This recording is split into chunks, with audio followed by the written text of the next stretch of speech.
باش ما نبقاوش في لحظه ردود الافعال.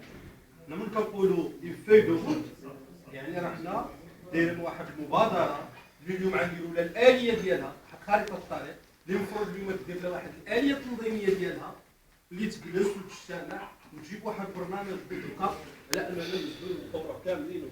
هذه هي الطريقه، لان حنا ما بقاوش يفرضوا الافعال، لان حتى الطرف الاخر ما يسميشي ديال المنحدر.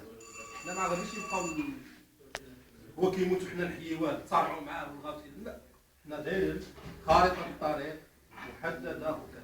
الكاتب الاول التزم بهذه خارطه الطريق هو اللي طلبها، نعطيوها له ونديروا اليه التنفيذ لتنزيل هذه الخريطه هذه. حنا من غنديروا هذه الاليه هذه اليوم راه غادي نبداو كنفذوا البرنامج، ما غاديش نبقاو نتسناو انه تيدير هو ولا ما يديرش ولا ما يديرش. بس يتصافي اصيب بالحمق والجنون صافي الطريق. ولكن الحزب راه ديال المغاربه كاملين، ديال الاتحاديين كاملين، راه ما يمكنش. على الاقل حنا اليوم نديروا اليه تنظيميه اللي تشتغل على هذا هذه الخريطه ديال الطريق واللي يتم تصيفطها للتفسير هذا يشتغل باش هو من يجي ينزل ها الخريطه ديالنا حنا ما غاديش نرجعوا للور او لا غادي نبدا الى غير ذلك.